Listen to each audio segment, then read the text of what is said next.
Hello, everyone. Welcome to another episode of Reanimate This Podcast, where we take one live-action movie and turn it into animation. I'm Jay, and here's with my co-editor and also my co-host of this episode, Jesse Hemowith. Hello. And now I also brought in two guests, two creatives of Armenian background, because this month, the month of April, is the Armenian Heritage Month. And there's like a lot of things I just wanted to talk about. A lot of cool things made by Armenians. This is the Armenian National Pride Month. I'm not sure if that's an appropriate way to put it. But anyway, who wants to get introduced first? Mari, would you like to go? Sure. You want me to introduce myself? Sure. Okay. I'm Mari Vial-Golden. I am a theater worker, primarily an actor. I'm also a community organizer, community herbalist, based in Brooklyn, New York. And yes, I am of mixed Armenian heritage. I am Joe Kassabian. I am the host of the Lines Up by Donkeys podcast, and I am an author. I'm also Armenian. I got that going for me. I lived in Armenia for quite a few years, and then recently moved here to the Netherlands. So I got introduced to you, Joe, through It Could Happen, your podcast, where you talked about the 2020 Artsakh War, or as some other would put it, the second Nagorno-Karabakh War. Yeah, second or third, depending on how you're counting. So yes, I think I got to learn a little bit from you about the how should I put it, the Caucasus region, the Southern Caucasus region, and it turns out that the country of Republic of Azerbaijan is such a fucking racist country. But I don't know, we could also talk about Azerbaijan sometime, but then let's not overtake that too much. It's a fucking rabbit hole in of itself. Yeah. It's a deep messed up one. Yeah, Definitely. and yes. So yes. I think, without giving too much away, I met Mari through Between Friends, and I also learned a few things about the Armenian culture from her as well. And through networking, I get to meet some, Armenian activists and work with them. While I was organizing this episode, Mari, you also follow Joe on Twitter, before the... Oh, yeah. When you told me who was going to be on it, I recognized your name, Joe, and I haven't been on Twitter in like years, but I realized that I used to follow you on Twitter when I was on Twitter, so I'm familiar a bit with your work. Of Jay all was the excited things about. to be familiar with me about. Yes. Well, it was, the 2020 was a wild time to be online. I was really more of always a Twitter lurker. I haven't really been very active on social media in a long time, but yes, it was a wild time to be on the internet. 2020 was an interesting time for a lot of reasons. The war is definitely one of them. I had all sorts of colorful new death threats I haven't previously gotten. I don't use that website anymore either for obvious reasons, but it was definitely the peak of my DMs being filled with all kinds of interesting things. I'm sure. I can only imagine. So before we talk about the main topic of this episode, I want to talk about your creative work. But first, so Mari, you're a theater actress. Yes, I am. Could you talk about your recent works? Yeah, I just closed a show a couple weeks ago at a really cool theater in Brooklyn in Sunset Park called Target Margin Theater, which does a lot of experimental, devised ensemble-based work. We just made a really, really cool show based on and inspired by the works of Jean Genet, in particular his play The Balcony, which is a show that is set inside of a brothel while a armed revolution is happening outside. But we didn't do that show. We like created our own show inspired by that, based on those themes, themes of power, sex, and revolution. So sort of always timely, but felt especially timely right now.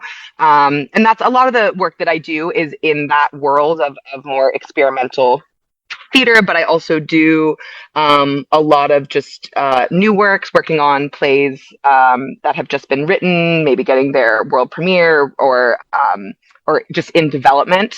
Including I've never actually been in a full production playing an Armenian character, but I have been lucky enough to work on the development of a few Armenian plays, and this was a cool year actually for Armenian theater. There's not a lot of it, but there was a couple Armenian shows that happened recently over the last year, and I was able to work on some of the like earlier development stages of those, and hopefully there'll be a lot more in the years to come, because we don't have a lot of it and we need more of it.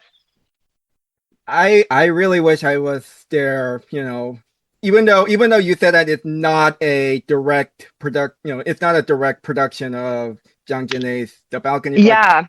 Zhang Jinei was a, sort of a people I really more like I'm fascinated by him, and along with how sexually charged his works are. And man, I mean, if I don't know, maybe it's a ticket price, but I wish I was there to see you. There's always more. There'll always be more shows. But yeah, it's really cool. I mean, as an arts worker, as a theater worker, and also as somebody, on the left who organizes, it's very difficult to find work in my industry that feels like in alignment with a lot of my values and just how I want to spend my time, because like any industry, it's an industry, and it's full of the politics of like non-profit institutions, and every once in a while a work comes along that like I can really feel deeply in alignment with. And this was one of those pieces that felt really cool to be a part of and bring a lot of myself into. But I'm sure that's something that, we all are artists in different ways. And those are like the things that we have to kind of navigate with our politics. And, it's maybe if you're creating your own work, if you're writing your own work, if you're producing your own work or making your own films, you have a lot more like authorship and agency. As an actor, operating within institutions, auditioning for things, like relying on other people also to cast me and put me in their work. I have a very different relationship to the type of work that is being made. And so it's always a challenging thing to navigate in my field. Interesting. So moving on to Joe. So your latest novel, The Highlands Burn, will be coming out next month, and hey everyone, Jay here. I forgot to share you all the overall summary of The Highlands Burn by Joe Kassabian. I'm reading apart from the review that I wrote on this podcast Patreon. So what is The Highlands Burn about? The Highlands Burn is set in the mountainous area of Confederation, where it is in the midst of an invasion from the Union. Our main character is Sayat. He witnessed the Union-affiliated armed group, Free Rifles, killing his village chief father, along with slaughtering his fellow Heiki tribesmen. Sayat escapes, but the group enslaves him. Then the Foundling Brigade, a mercenary group hired by the Confederation, rescues him and joins with them. As a reader, see the progression of him as a young idealist from an agrarian village who later goes on a revenge quest for his own people. Still, his innocence slowly erodes, and he begins to question his morals and religious faith. From there on, he fights alongside his comrade who belittles his culture, experiences a crisis of faith, rises through the ranks, and learns more about the mechanics of this world's magic and the political landscape where the hegemonic religious institution uses state violence for domination. You gave me an advanced reviewer copy. I read it, and it made me it made me feel so many things at the same time. And one of them is like, I should read more books, fiction, nonfiction about wars and telling from the perspective of the soldier. And the only one I ever read in my life is the Things They Carry by Tim O'Brien, because that was like a assigned reading in high school. Just to contextualize the Vietnam War and all. And I did finish reading your memoir, the Hooligans of Kandahar. That one was a interesting insight that also made me feel a lot of things. So what would be your elevator pitch for your novel, The Highlands Burn? Or how would you introduce your novel to people who have never read gunpowder fantasy before? Well, I don't entirely know exactly. I think it's more of like, I want people to think of it more of as a fantasy novel than a military fantasy novel. Obviously the military is a big part of it. And like similarly to Mari, I've been writing for a very long time. I've been pitching novels for a very long time, being rejected for a very long time, as one tends to do. And I kind of just got sick. Like, for example, when I first started writing, someone asked if I wanted to write under a pen name because my surname would be hard to pronounce. Or like they wanted me to change character names so people could pronounce them easier. I'm sorry, but Artak is not a hard name to pronounce. It's kind of a ridiculous statement. But I kind of got mad over the years of like trying to pitch Armenian-inspired stories, nothing like super complicated or anything in science fiction, and I just kept getting rejected. So I pitched this one, and I went real hard in the paint to make it as Armenian as humanly possible, completely unapologetically. And you don't really have to know anything about Armenia or Armenian culture at all to understand it or enjoy it if it's your thing. But it is certainly a fantasy novel from the context of kind of a liberatory attitude from an oppressed people. Obviously, like the military part of it is a big the military part of that is quite important in that context. But overall, it's kind of a story of how the small people in the middle of empire just kind of get squeezed out and told to constantly compromise and compromise and compromise. I had probably more fun writing it than I ever had before because I didn't try to contain myself with like, oh, the editor is not going to like this. It's too Armenian, or the editor is not going to like this. It's too mean, or whatever. So yeah, I got to work on it for 2 years. I think it's definitely the best thing I've written, in my opinion. It allowed me to kind of explore the concepts of like leftism and egalitarianism within like an Armenian cultural context within a fantasy world, which I've certainly never got to do before, because most times publishers don't really like that kind of thing. So I managed to pull it off, I think. And I look forward to continue writing. We have more books planned in the series, but yeah, the first one comes out May 29th. That also sort of answered what I wanted to ask, based on my research, that the main character of the book, Sayat, who came from this, I think, like a village in the middle of the, how should I put it?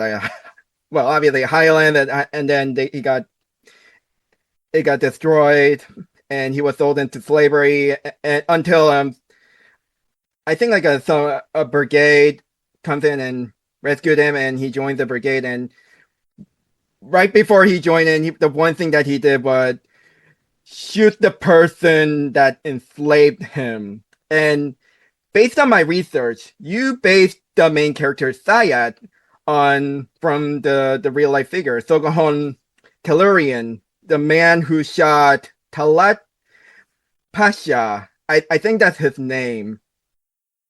Yeah. It's one of my favorite characters from Armenian history for a lot of very obvious and maybe not so obvious reasons. Obviously, most people who were victims of genocide never get justice, but a lot of people don't know what Sogman Tetlirian was up to before that fateful day. Being horrifically traumatized throughout the things he was witnessing, but also the vast majority of people he killed as an assassin were other Armenians. So there's like this dichotomy of what history we're kind of taught as Armenians and what actually happened. And I based the country that he lives off the First Armenian Republic because, again, people tend, mostly Armenians, of course, tend to think like, oh, it was a time of extreme strife and we're all just working together to try to survive. And it's like not true. Everybody's constantly at each other's throats. We're shooting each other. We're arguing over every little thing while everyone else is also invading us. You know what I mean? So I really wanted to kind of take this ideal that we all have and kind of explore it, not necessarily closer to reality because it is a fantasy novel, right? But I wanted to kind of show the true, depravity and violence that actually takes part in some of our national mythos that we like to tell one another. I couldn't help but to think that you wrote this because of the Artsakh War, but then the more I researched into it, it's more like the 1915 genocide. It's more something closer to that. But it turns out there's actually a lot more complex things happen because, like, the empires might be based on the Ottoman or the Russian, and then there's like a lot. But I like how the way you portray magic is very, how should I put it, very visceral.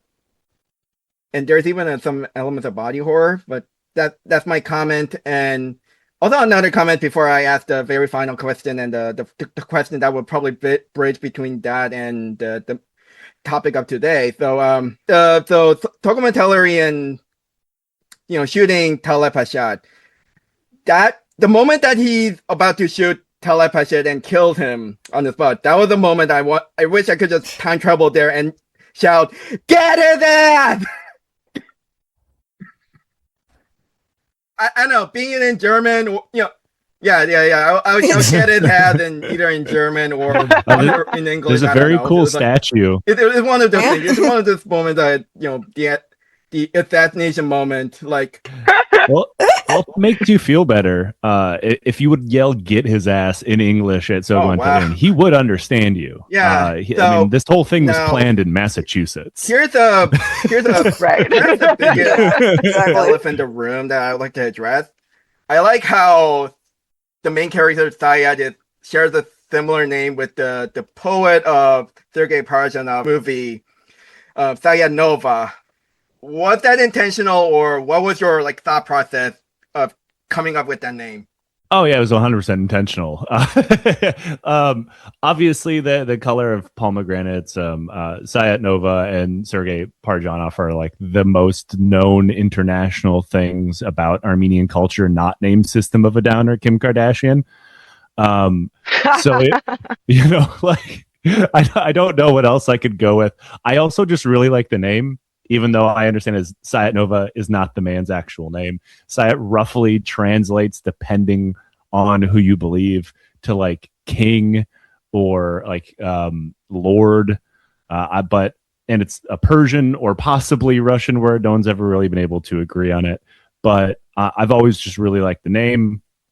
As a symbol, I can't think of anything better, honestly, than his story. And as just like an Armenian cultural king, I couldn't think of anything better to name after. I thought it'd be better and very much in your face. It's one of those things. I think it's a nice name. If you you get something out of it.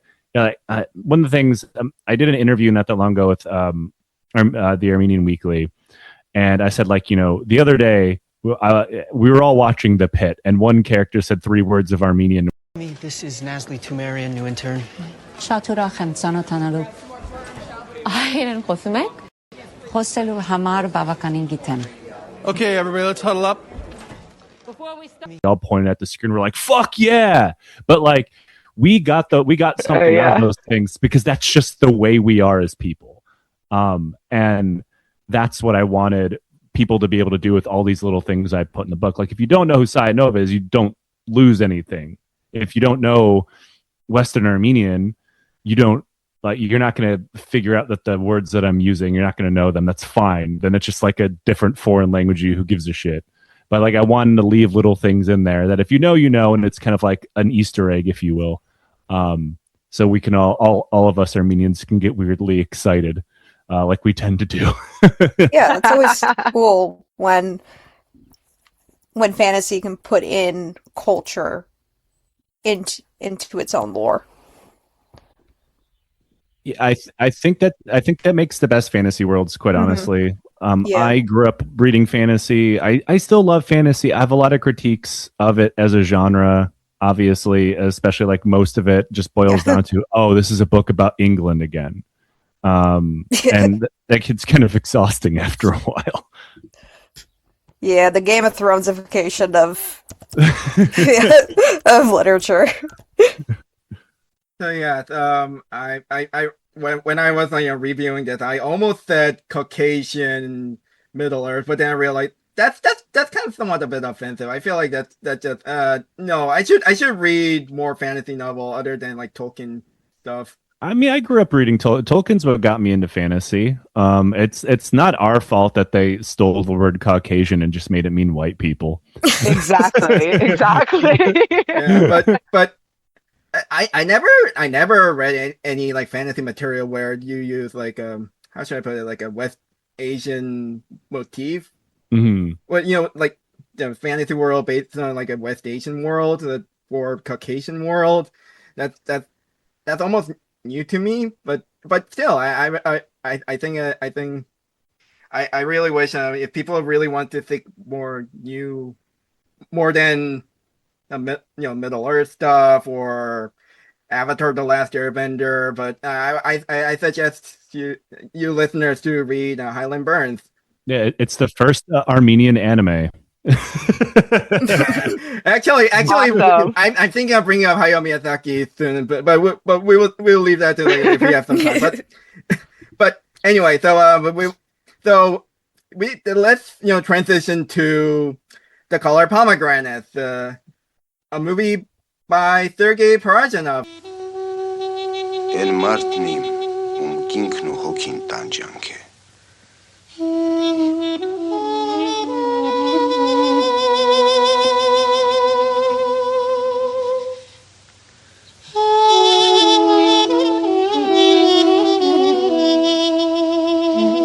El Martnim, Kinknu Hokin Tanjanke.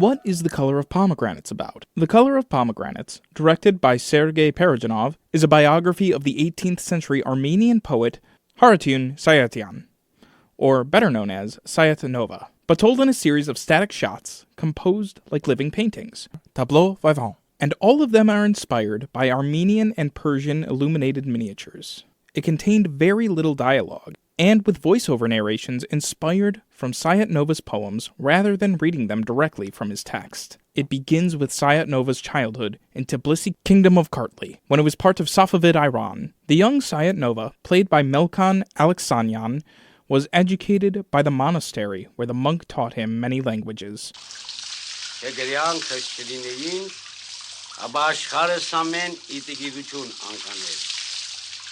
Կարդացեք իլսելի ժողովրդյան, հոգուտ հոգու, քանզի ամեն մարդ չկարե ուսանիլ իգրեն.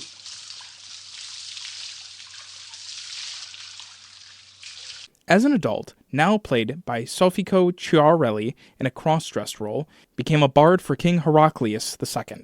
During this period, he wrote and recited poems written in Armenian, Georgian, Turkish, and Azerbaijani. He fell in love with the king's sister Anna, also played by Sofiko Chiarelli. They tried to run off together. Sen bizden ayrılıp başka bir dünyaya çekildin. Biz ise barama kozası yarattık ki sen o dünyada kepenek kimi uçasın. Շենգարդախ վեդ եմասոպլիտեն, դա չեն ծխորեպ զիս քվեշ, սա քաոստար չեն յուլթա, կան գիմզադետ, արկիա բրեշումիսա, ռաթա սայքիոս, էպելա թախմոպրինդե. But when their romance didn't work out, Sayat-Nova left the court, quit writing his poetry, and was ordained as a priest, who is now played by Vial-Golden. He spent the rest of his life in a monastery. His past memories and suppressed passion came back and interwoven as the Qajar army was heading towards Armenia.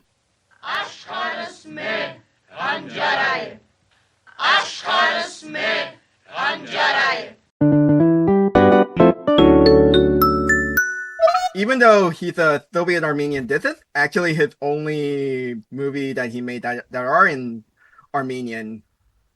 Yeah, and that's like a pretty kind of unknown thing in Soviet art. Obviously, the Soviet Union had many problems, one of which was largely a Russian chauvinist project. So to be one of the Soviet minorities putting out art in your own language, not that they loved Sergei Parajanov either for other reasons, but it was not that common, especially the smaller minorities like the Caucasus. I just realized that this is a really fitting topic because you guys are like creators of Armenian descent, and we are talking about Armenian creator making a very abstract, proudly Armenian movie about a very well-known Armenian creator in history, Sayat-Nova.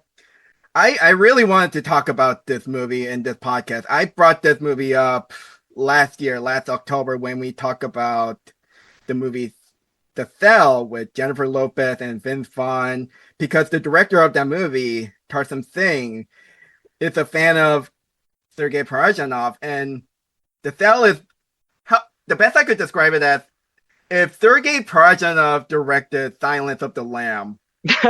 And I would watch that for sure. Yeah, for sure. like if the Color of Pomegranate is going into the mind of an 18th century poet from his birth to death, then The Cell is pretty much literally going inside the mind of a serial killer. I really wanted to bring in my co-host at that time, but she's too busy. So it's cool that Jesse was with me. Jesse, do you have any opinion about this movie? It's just definitely, yeah, it was really cool. I love movies that just kind of like are very much character studies, like very Lynchian. So this was definitely up my alley. Yeah, this era of film history was definitely experimental. And I think it's always boring when biopics are very literal in their approach to their subject matter. So I think it's great when it's more about the figure as an idea. I feel like The Color of Pomegranates really gets into that. So, Joe, Maria, you guys actually watched the movie, or at least familiar with it, or any of other Parajanov movies? I was gonna say, yeah, I love this movie. It's definitely the Parajanov movie that I'm most familiar with, just because it is, pretty iconic.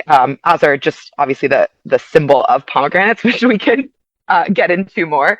But I also, it's funny. I mentioned before that I'm coming off of just doing like a very weird experimental theater piece, and so I've always been drawn to and intrigued by experimental work in general. And this play that I just did, something that the director would talk about, because the show really was very weird and in many ways very parts of it were probably very opaque and confusing for audiences. But he would always talk about how, like, the audience understanding exactly what's going on is like one of the least interesting experiences that they can have. And I feel like that sentiment applies to this movie a lot. Like, I'm not watching it necessarily for some sort of clear narrative understanding or experience or sense, but there is a like visceral experience that I have watching it, and there's like a somatic experience I have watching it. Watching this imagery, watching the pomegranate like bleed into the fabric, like all of these images do something to me, to us, on this sort of somatic or visceral level.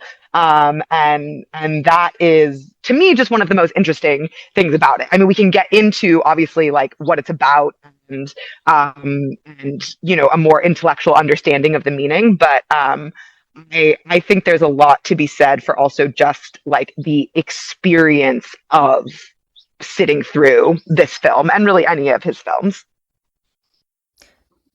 Yeah, it definitely captures the emotionality of just everything, just dramatic everything of it.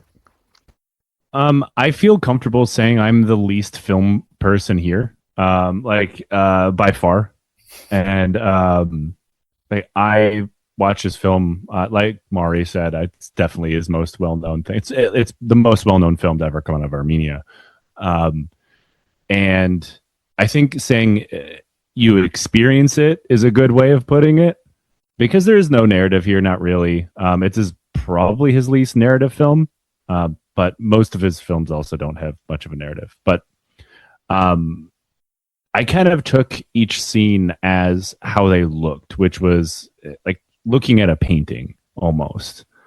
And it was absolutely incredible. It's kind of timeless in a way. It came out, 1969? I'm rewatching it for the first time in a while, and it still looks like unlike anything that has come out or would come out nowadays. Absolutely incredible. It make no attempts to understand what's happening or put things together, but just kind of sit down and experience it. And it's kind of the king of that I've ever seen. Yeah, I agree. It also show you the telling a story in a very different way, and it's actually that movie actually got me into learning more about the Caucasian history, especially like that time period, along with the Armenian folk music, like specifically the ashugh music. What's Sayat-Nova's poetry like? Sayat-Nova was an ashugh, the Armenian equivalent to the Turkish ashik, a singer-poet and bard/minstrel who accompanies his song, be it a traditional epic story or a shorter original composition, with a long-necked lute. The Turkish term, ashik, came from the Arabic word for in love. In the history of Armenian music and art, ashugh is a successor to the medieval gusan, a folk singer, dancer, and storyteller in Parthia, and ancient and medieval Armenia. Ashughs played instruments like the kamancha, an Iranian bowed string instrument, and saz, a long-necked fretted lute. Sayat-Nova mostly sang love songs with cryptic word plays, uniquely Armenian poetic rhythms, and biblical and Persian imagery.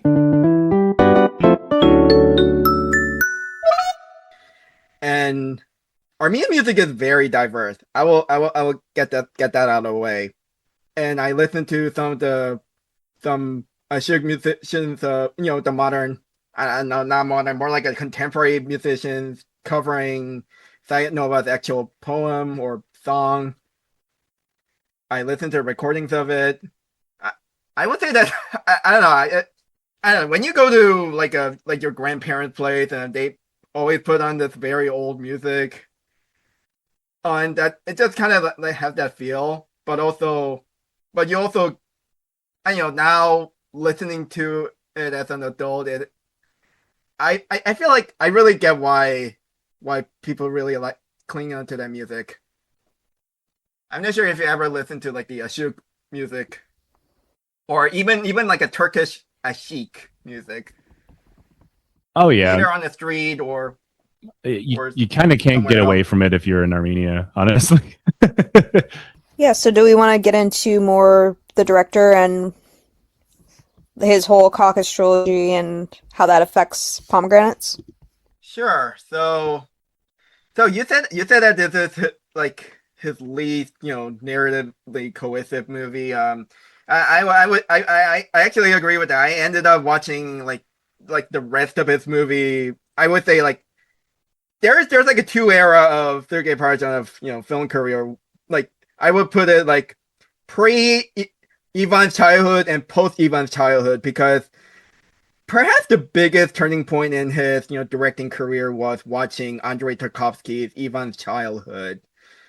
And for those of you who don't know, Ivan's Childhood is Andrei Tarkovsky's first feature film about the Great Patriotic War, where Russia is fighting against Nazi Germany, and it tells the story of a 12-year-old boy named Ivan, and he's working for the Soviet army, and he has a dream about the past when things were a lot more peaceful, and then how the Nazis killed his parents, and he wanted to fight back as a revenge, much like the character Sayat in your novel. So because it has such a dreamy imagery and surreal imagery, that has left Sergei Parajanov a lot of impression, and he ended up disregarding his Soviet realist, socialist realism movie, and decided to go, no hold barred. So he went on to make a Ukrainian movie called Shadow of the Forgotten Ancestor, and even though it's not an adventure movie, nor is an action movie, but I would argue that this is perhaps his most action-y movie, because there are a lot of handheld camera movements and a lot of melodrama things happening. And then he tried to go more experimental, make a lot of his movies look like a living painting. However, like you mentioned, like a Soviet Union, film industry was a even though people have sort of romanticized it as where people are free to do experiment whatever they want, but the reality is like no, it's complicated. In some cases, the state will intervene if there's something that they just don't understand or they just don't like.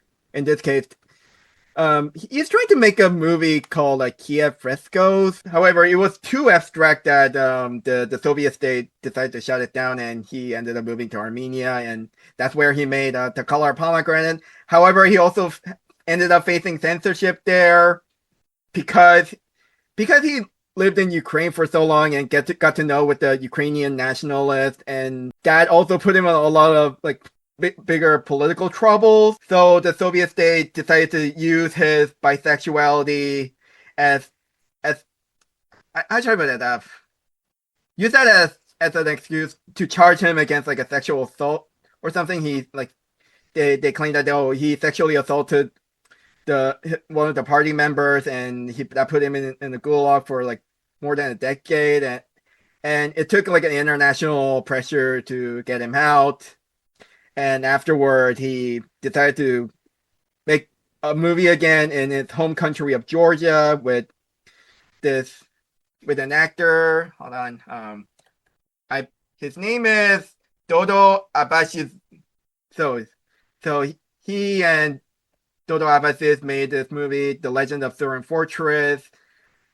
And having seen this movie, the best way I could describe it is it's a very interesting encapsulation of the serfdom during the like I say like a 19th century Georgia, along with this complex relationship between Christians and Muslims in that region.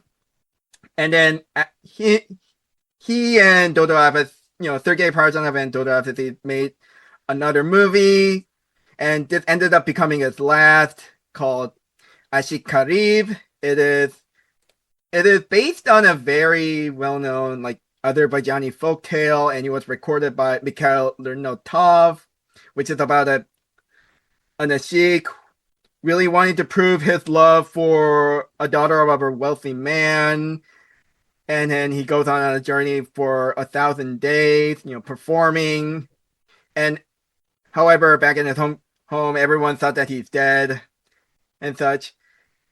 So yeah, turns out he's also planning to make more movies, and he ended up dying while making another one. But I don't know. It's kind of, how should I put it?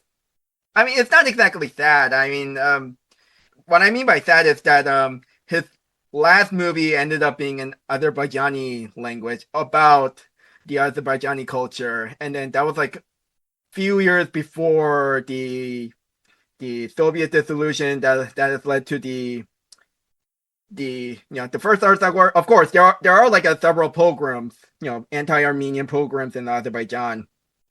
This was meant to show how Armenians, Georgians, and Azerbaijani can get along despite their cultural difference. And it's also and I also read into that the reason why the Soviet Union was okay with him picking Sayat-Nova as the main topic for his movie, because Sayat-Nova also wrote poems in Georgian and Azerbaijani, and he sort of represented the brotherhood within the Caucasus. Like the brotherhood within the Caucasus, something that could, go beyond the cultural differences. So yeah, that's my sort of like my analysis of Sergei Parajanov's filmography. They're like his second half of his filmography. Hey everyone, Dom here. Here are monthly ads and news items. If you want to listen to this episode without the ad breaks, please support us on Patreon. It's also where you can get early access, bonus episodes, bloopers, and research notes. You get to have your name in the credits and come hang out with us. We host monthly group screenings where we watch some movies and shorts. With your help, we could bring in big-name experts and industry professionals. The Patreon page link is in the description. One of our past guests, Scout Tafoya, the creator of The Unloved at RogerEbert.com, is currently raising money for his feature film, Stubborn Beast. It's the story of Jamie and Steven, a stepfather and stepdaughter who find themselves changing their lives over the course of an eventful Christmas holiday. Scout was supposed to be making a movie inspired from recent tragedies of his life. However, the initial investors have dropped out, causing its budget from the planned $120,000 to $25,000. The link to the GoFundMe page for this project is in the description. Ryan has his animated short film Dork going on a festival circuit. Dork is about two kindred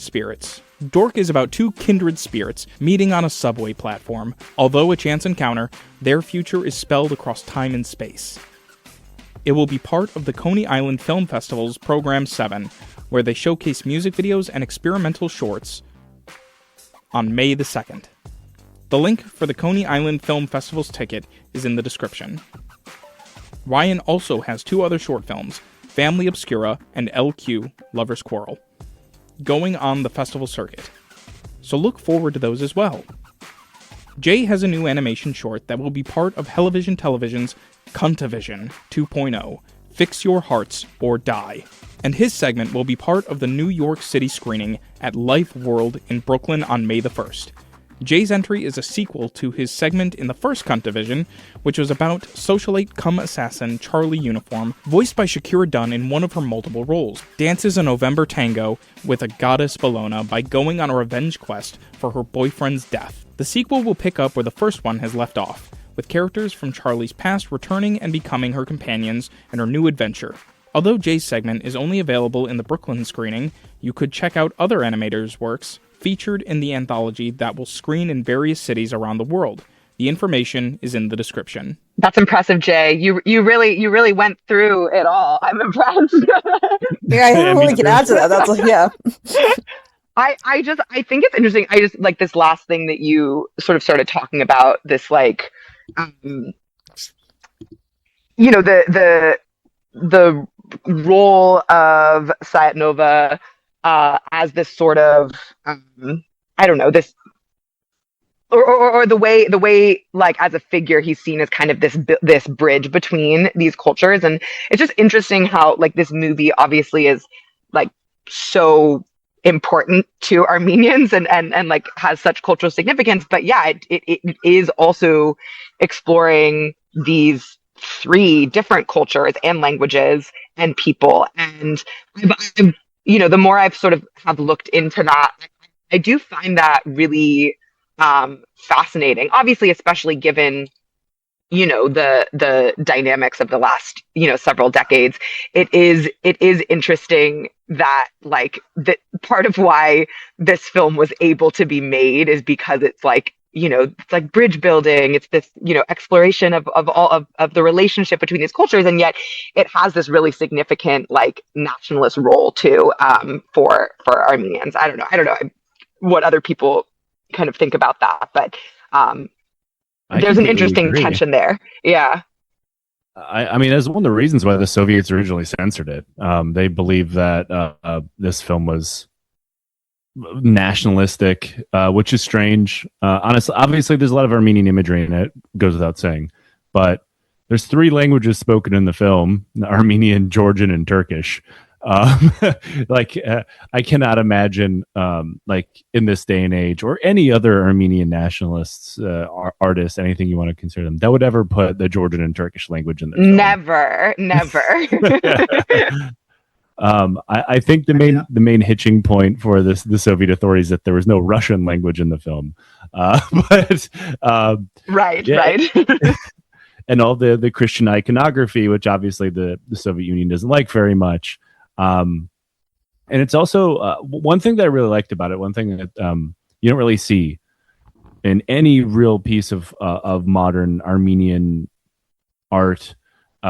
This is specifically some that's like spiced with some nationalism, is really exploring the pagan roots of our Christianity. Christianity as a culture, for one, because as anybody is aware, Armenians are not exactly pious Christians. It's more of a cultural thing. But like Parajanov makes sure to sprinkle the pagan roots of the Christian culture in Armenia all over the place, and it's something you can't miss. Like if you've ever been to an Armenian church, especially the very, very old ones, any sculptures, there's paganism everywhere. But it just kind of gets deleted out of our collective cultural memory because mostly because of the church. But it's very nice to see that in something, which again, the Soviet Union did not like.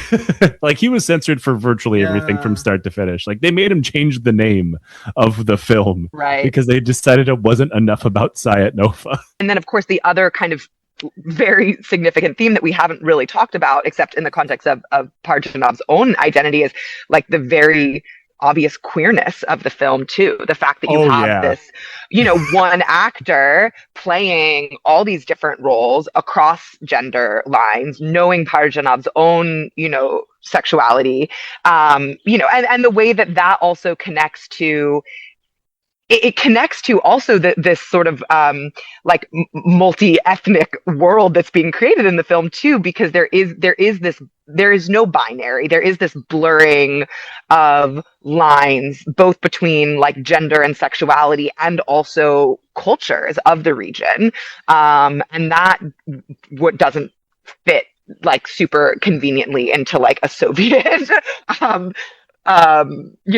perspective either. But I think the queerness of the film too is one of the things I feel like that has made it so I don't know, so like lasting, like culturally, like in its relevance and its influence for other filmmakers and artists too, because that was like very, I think, provocative and not something that something that was very bold of Parajanov to do at that time and in that place.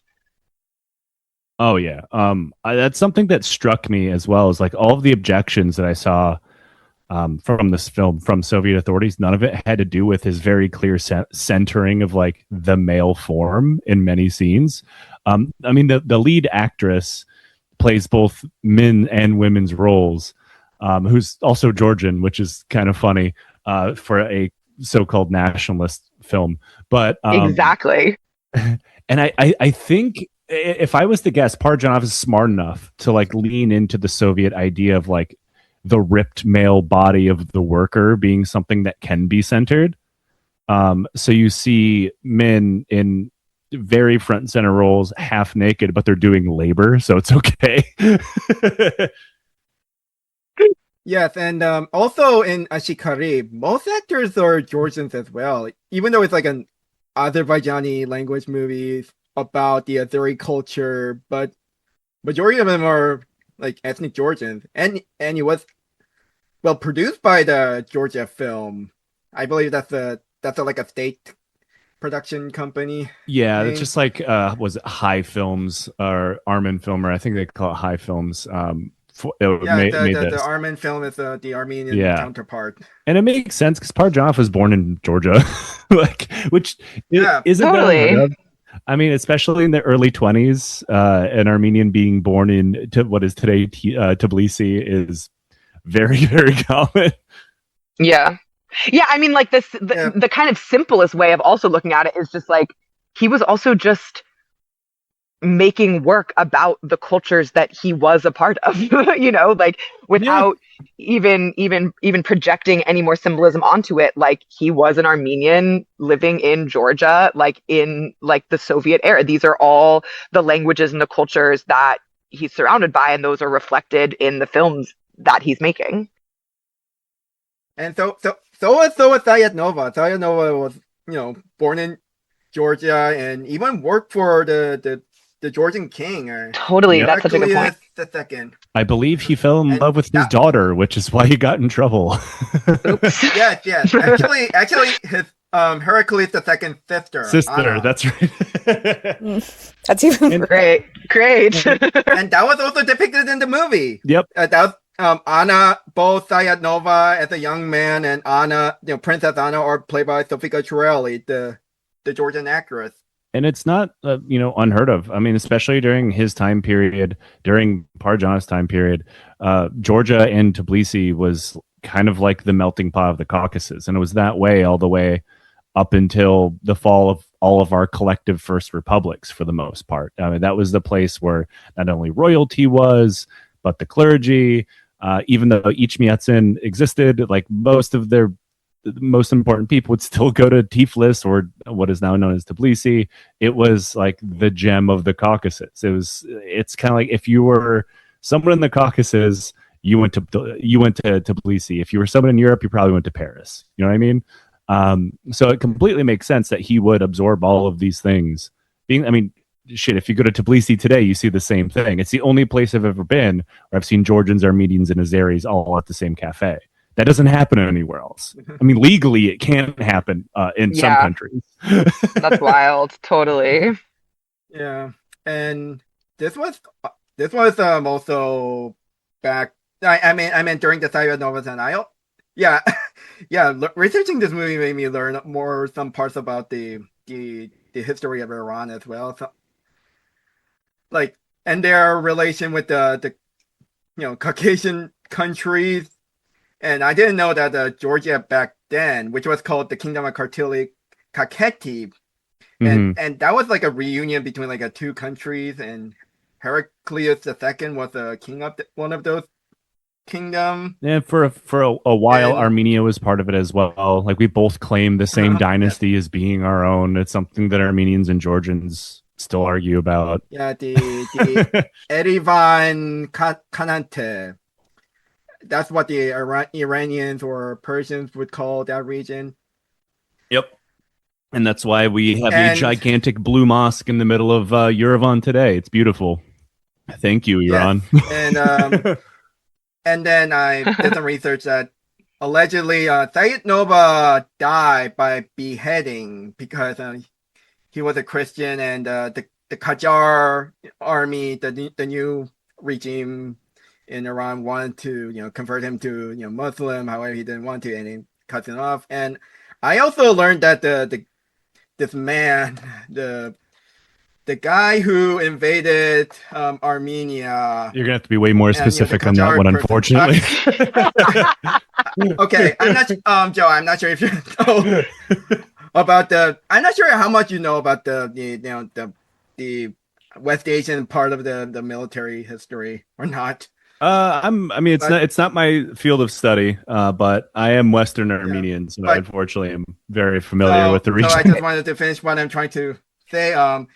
So Aga Mohammed Khan Qajar, the guy who doing the invasion. I also learned that he died in the middle of sushi. Like he was assassinated in the middle of sushi, which is, or susha if you're a Azeri, but well, thankfully, I don't know. I just find it. I don't know. They're probably like I'm kind of amused. Like he died in the middle of the Armenian territory.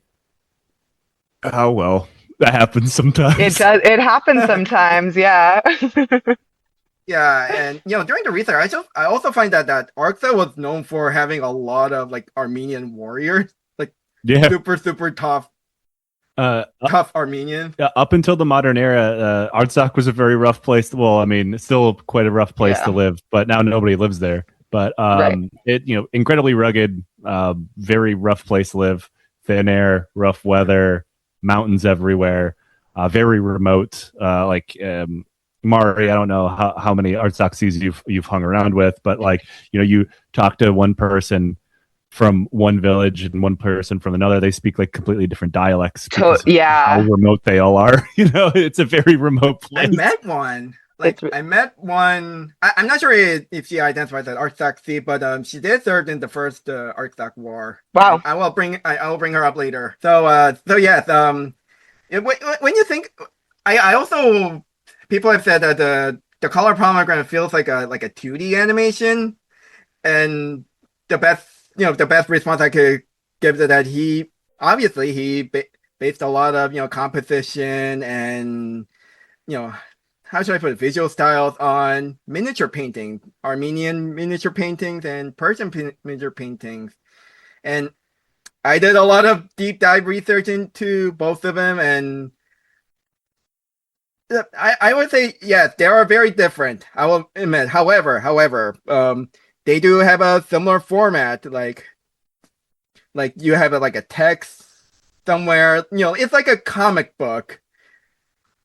Or like a newspaper comic. Like there's like a text above. Explaining the description. Describing the image.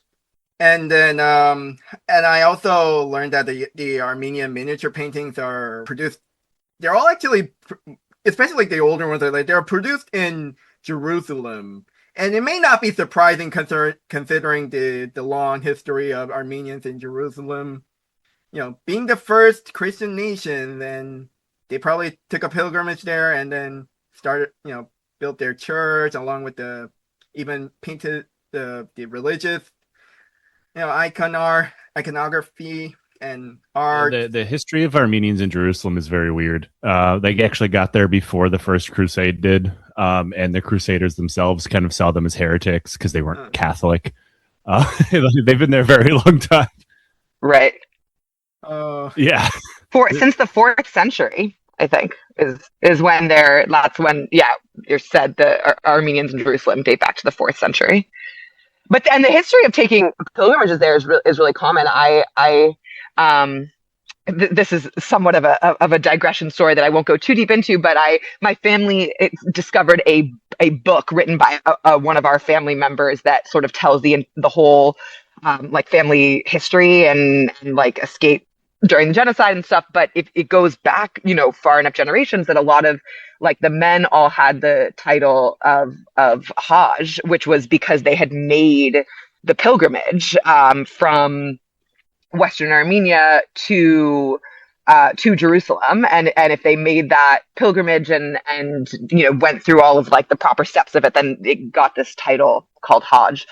So a bunch of the people in my family had that name. So okay, so a few things about Persian miniature art. Similar to Armenian, they have this a description on top, and also I noticed how the Persian miniature art Okay, maybe because of the Islamic iconism, you cannot portray like a prophet, in visually, but so they talked about the story of Alexander the Great. You know, the story how like the Alexander the Great from Macedonia come and conquer Persia. To be honest, I don't know too much about that part of the history, but I once had an Iranian guest on the show, and I think he made a joke about, well, we as an Iranian, went through the Macedonian invasion, so we hope that we could get through the whole, American sanction the same way. That's quite a joke. Yeah, I mean, I'm not sure how Alexander the Great was viewed in Persia, but I think but it was a very common topic in the Persian art, and it was and surprisingly, it was sometimes portrayed in a between like neutral and positive. It's just more like telling his quest story, like, oh, he goes on a quest for the water of life or something. So yeah, so it turns out there's one thing that Armenians and Persians have in common, that they really love visual storytelling, and which would segue into the animated shorts from the Armen film, which in of itself is a big topic, but it's a very interesting topic. And I watched some of them because there's a Armenian cultural group in New York called Garot Collective, and they did I think 2 screenings of Armenian shorts. So there's Yeah, they're great. There's the 3 Armenian animators I would like to talk about, and they worked during the Soviet era. And so Robert Sahakyan, Lev Atamanov, and Valentin Podogorov. So Robert Sahakyan, perhaps his very, very famous animation short is "Wow, a talking fish." Сказать кому не поверят. Поймал, мол, говорящую рыбу. Вот такую.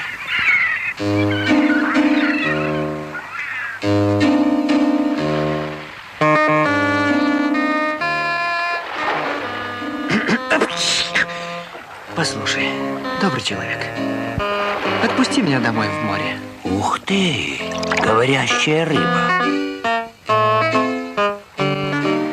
А у нас вся семья говорящая. Отец говорит, мать говорит, а дед говорит. Делай добро, бросай его в воду. Оно не пропадет, добром к тебе вернется. Which is based on a Armenian folktale about a fishmonger, captured a talking fish, and the fish told him, "Oh, please let me go," and he did let him go. And then I think on the shore he found a magic table that can produce anything, or it turns out some sort of like a magical creature, a shape-shifting creature, and then. It's a very surreal story, and then he took his table to his home, and then it keeps producing food, and then however there's a lot of things going on. I think that shifting monster asking him oh, you need to sacrifice one thing, and then young man comes in and resolved everything of that, and the fishmonger and his old wife doesn't need to deal with anything, and then spoiler, the twist is that young man is actually that talking fish in a human form. Yeah. It's the questions, right? The creature is comes and is I have to ask you questions. I'm going to ask you questions all night long. But then the young man turns it on the creature and asks all the questions. And yeah, it's really great. Yeah. And it's very popular in the Russian speaking, world. I mean, obviously, because the short is in Russian, but it's, I mean, Robert Sahakyan made a lot of an absurdist, surrealist short films, but he also made another short film that is very closer to Parajanov movies, and it's also his very first short film. It's called Lilith. Производство киностудии «Арменфильм» имени Амо Бекназаряна. Лилит. По одноименной легенде о владыке Исаакяна. «И поднял Господь гор с земли из-под ног у тварей земных, и сотворил из нее человека. И, поселив человека в раю, нарек его Адамом».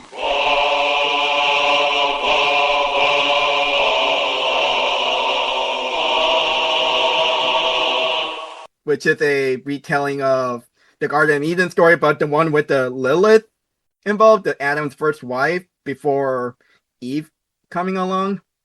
It's just more like a series of static shots instead of just characters animating with a, I think, Russian voiceover, explaining a lot of things. And yeah, I hadn't seen that before, but I watched it when you sent that you were going to mention that, and I was struck by, I could totally see some of the like visual similarities there, or like the influence for sure with some of those more like static shots and stuff. It was really interesting, and it was so different from Wow, a Talking Fish, like such a different style. So yeah, Robert Sahakian, I think from what I've researched, he was very well known for being a very radical person. Like he liked to like doing something very different thing, and that got him a lot of trouble with the censorship board in Soviet Armenia. It's actually the same censorship board that who had a fuss with Sergei Parajanov. And I forgot to mention that the Armenian miniature paintings also retell stories of the Garden of Eden.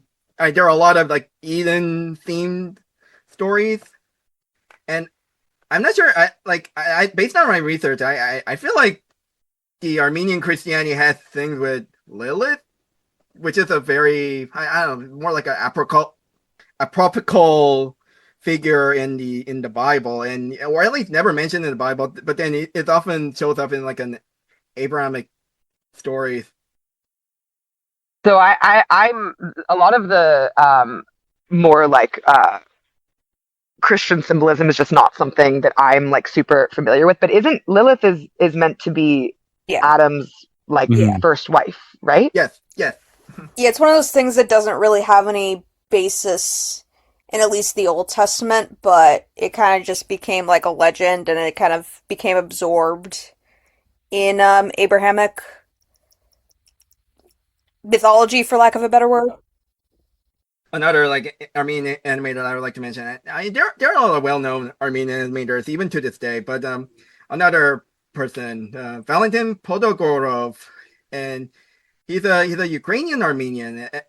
As you may notice, his name he's actually part Ukrainian, and I would say that much like Robert Sahakian, he adapted a lot of Armenian folk tales into an animation shorts.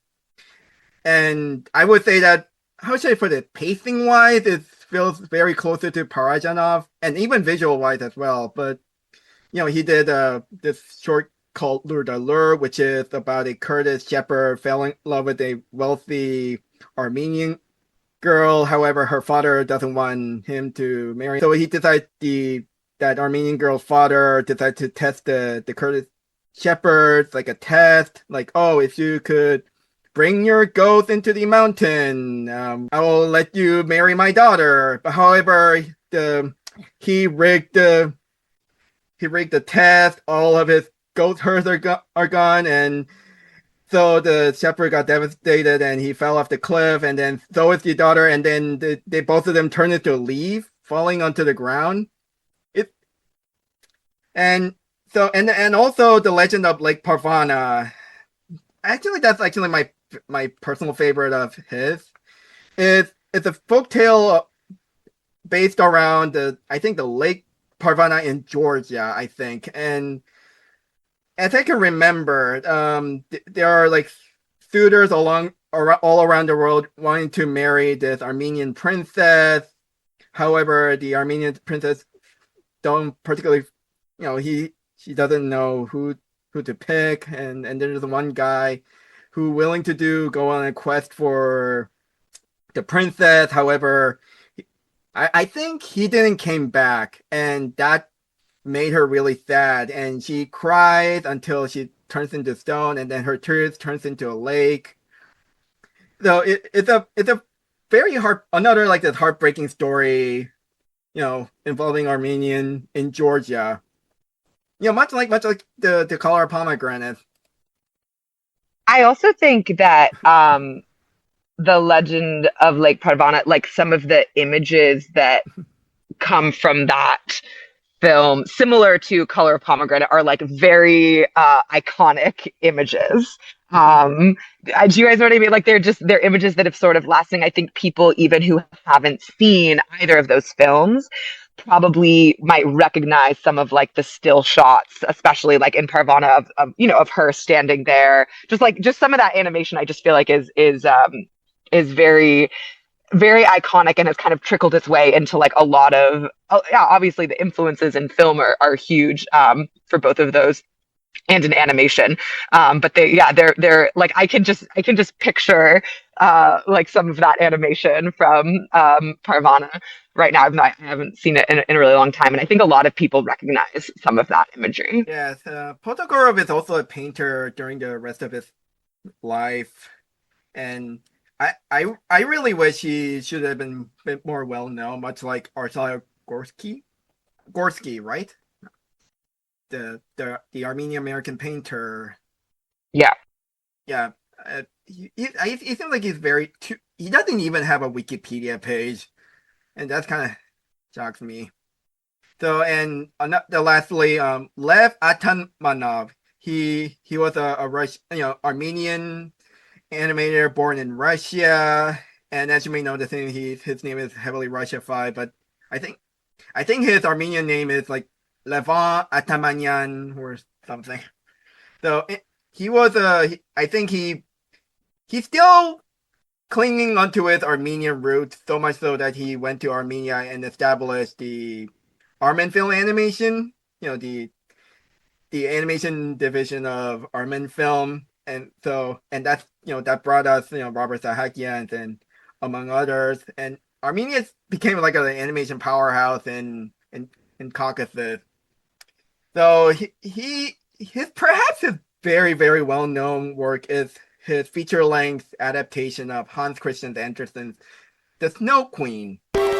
This past Christmas, I introduced a group of youngsters to the sheer enchantment of Hans Christian Andersen's most beloved story, The Snow Queen. Oh, how those kids enjoyed it. We traveled through a magic mirror, but wait, maybe you'd like to join us on our adventure in the land of the Snow Queen. You'll see all your favorite characters come wondrously alive in this full-length animated feature. There's Gerda with the voice of lovely Sandra Dee. Look, it's the Snow Queen. Kay, spoken by Tommy Kirk, who delighted everyone in The Shaggy Dog. I'll put her on the hot stove and she'll melt. The robber girl, Patty McCormick, and her enchanted animals. Well, Blondie, you've just been added to my collection of pets. Old Dreamy, the soft-hearted little magician. The friendly sorceress and her amazing flowers. The helpful ravens. Come on, Henrietta. Sneakery. And the noble reindeer and who carried Gerda to the icy top of the during world. the Stalin era, and along with the fact that it became a classic animated movie among Russian and Russian speakers. I also read that this was like their Soviet Union's response to Disney animated movies, and actually that movie is also, which is unsurprising, and sorry I jumbled up the words, but you could probably tell that like some of the character design looked very something out of a Disney movie, and not surprisingly, when that movie came to the United States, it got dubbed, and it also gained some popularity, so much so that Walt Disney wanted to make his own take on Hans Christian Andersen, and that got into development hell, and that led to the Frozen movies. Yes, Frozen was actually started out as a Disney's response to the Soviet Union's The Snow Queen. So, and the reason why I brought this up, because The Snow Queen is also Hayao Miyazaki's favorite movie, or at least one of his favorite animated movie. So yeah, that's my like my own adventure into Armenian animation, and we still got some time. Since I mentioned Miyazaki, there's like I have a lot of thoughts about the hypothetical, like, be it live action or animated film adaptation of the Highlands Burn. Joe, would you like obviously to you're the expert in this, so I defer to your opinion. I'm very curious now myself.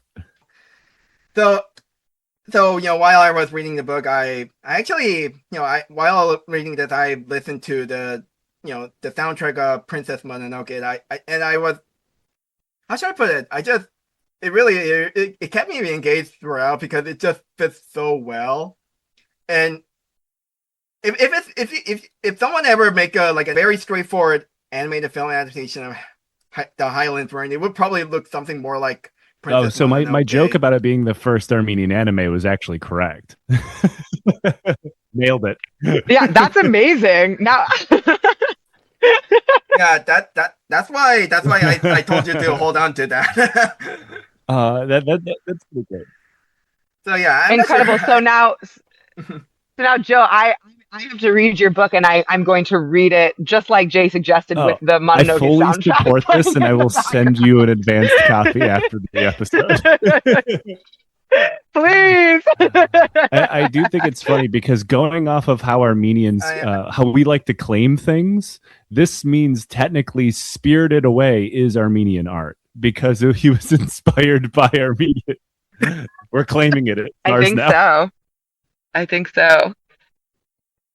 It is so funny though. I mean, like the jokes aside of like the fact that, just how influential these Armenian films and Armenian filmmakers and Armenian animators are on so much of what, like, in the West, people consume, even if they're, influenced on things that aren't, strictly Western, but, and yet how that never really translated to, a Western understanding of the region whatsoever, which of course, we see that in so many cultures, the way the US sort of, consumes things without understanding the people that they come from. But that was just something as I was like reading through some of what Jay wanted to talk about today. I just was like really struck by that. Just the fact that we wouldn't have some of these films if it weren't for some of these Armenian filmmakers. And yet, aside from, as Joe said at the beginning, like the Kardashians, people really still have like zero concept of what Armenia is and history and who Armenians it's something are. that pains me greatly. Like for how much Armenians contribute to the arts, we have absolutely no like cultural capture over anything. I think, especially in the case of Parajanov, and I've seen this labeled this way, like it's a Soviet film. Like, fuck. Exactly, too. The erasure that comes with that too, which of course, I mean, the Soviet Union themselves, committed that erasure. But yeah, then the fact that like this incredibly significant figure, his own like ethnic identity is erased in how we talk about like his films in that era of filmmaking because of the Soviet Union. It happens to like all of this era, that massive chunk of time. Where Armenians were finally in a position to be able to create mass consumable art, hypothetically, if the Soviets didn't ban it, like it just gets labeled Soviet. And like there's an added like tension with that, of course, with the Cold War and everything going on. So of course it wasn't necessarily going to be as widely consumed as we would like, but yeah, it just gets kind of remembered as a Soviet film. It's like, and I'm not at all going to compare myself to Parajanov here. That's not what I'm doing. But like, someone's going to read like, oh, it's a book by an American guy. I'm like, you fucking missed the point, didn't you? Yeah, I mean, I think I came across a post where someone mistaken Parajanov as a Russian guy. Maybe because of the name. Yeah, exactly, because he has a Russified last name. Yeah, I see that all the time. Yeah. The only museum in the world for him is in Yerevan. It's a wonderful museum. People should go to it. It's like down the street from this Sayat-Nova museum.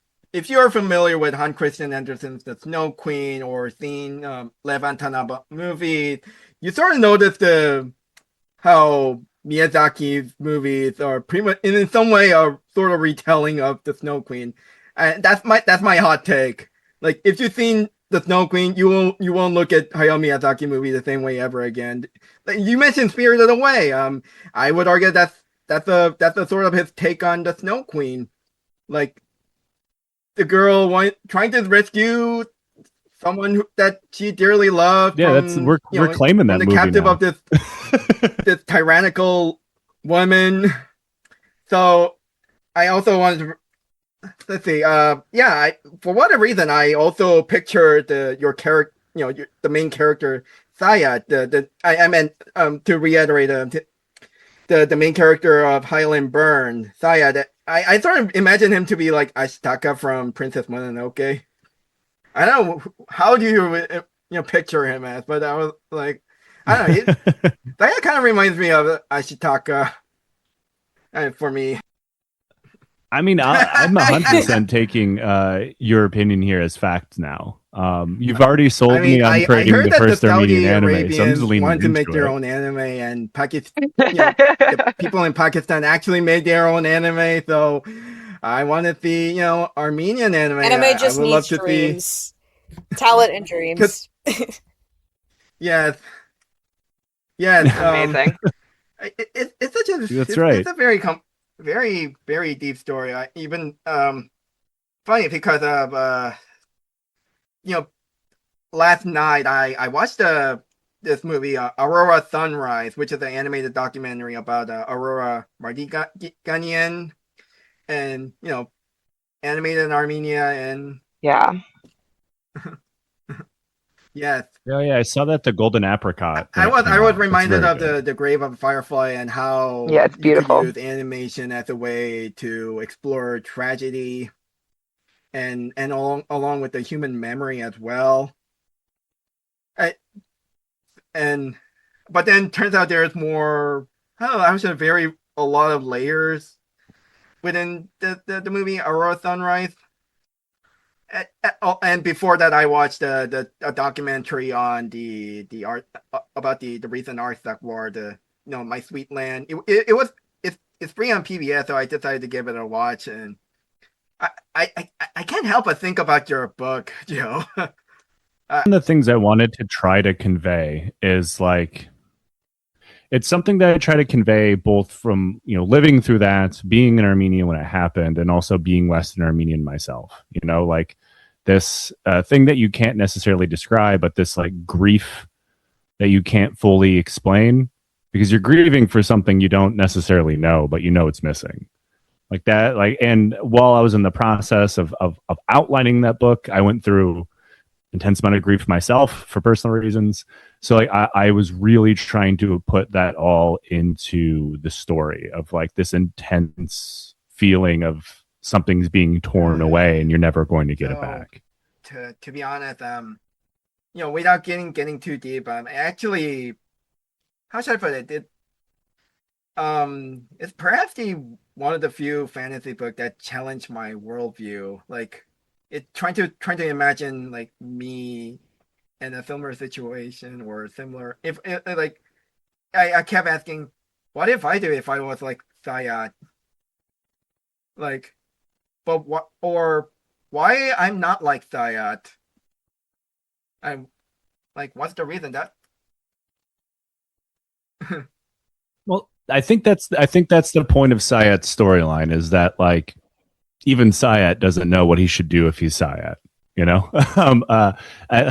don't want to give too much of it away, but one of the rejection letters that I got, as is tradition, because you get several per book, is someone said that I was too mean to my main character. I mean, wow. You haven't met many Armenians. We're all like I feel like this. a lot of things happening to main character. And when you read something like a Catch 22 or Slaughterhouse 5, a lot of war forces you to be a little mean to yourself, I feel like. Yeah, and I don't want to like have everybody be sad or anything. So I do want to tell you a funny story Okay. that is connected to this film that we talked about today. It inspired something else, famously a Lady Gaga music video, 911. Yes. Yes. Amari, I don't know if you've heard this, but it's led to a conspiracy theory because that music video came out only a couple days before the war started.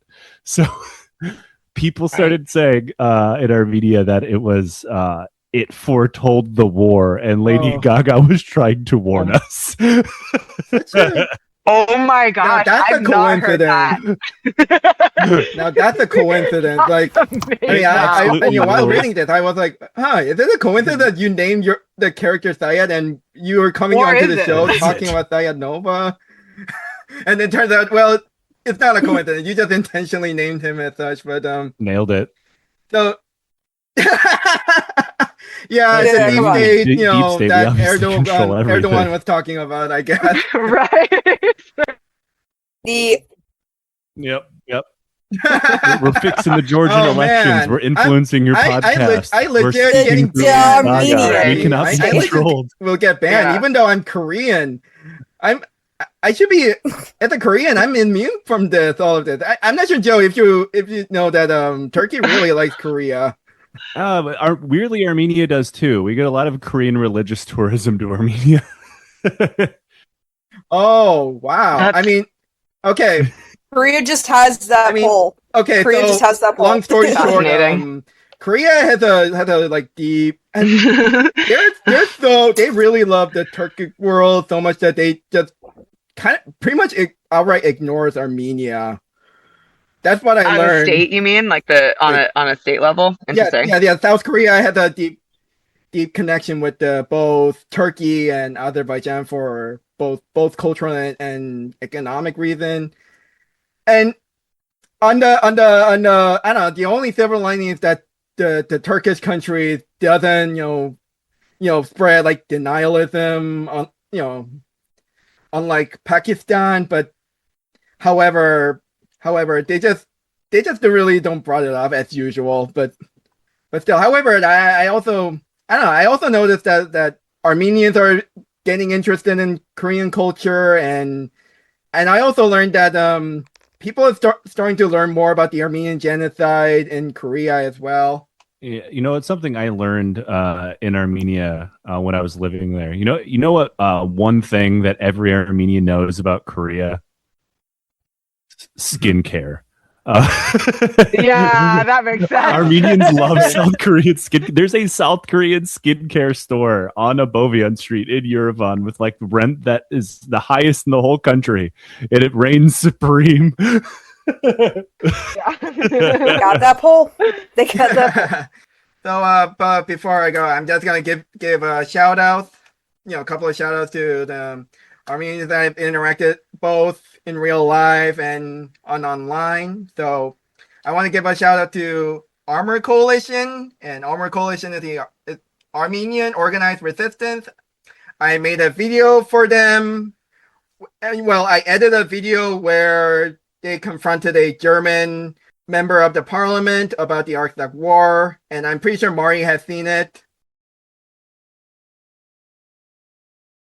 Turkey, speak up. Go and see prisoners in Azerbaijan. Genocide is real. Peace between Armenia. That's not possible. Okay. Can I ask you one thing? What are you doing to free Armenian hostages? Hostages. Both sides all the time. Hostages. Both sides all the time. Only one side is have hostages, another side doesn't. But you're still talking with both sides. Yeah, it's great. I made a very funny video it kind of went viral among the Armenian community.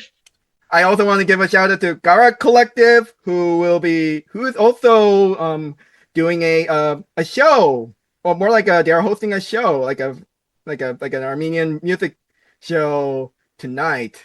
So I'm planning to go there.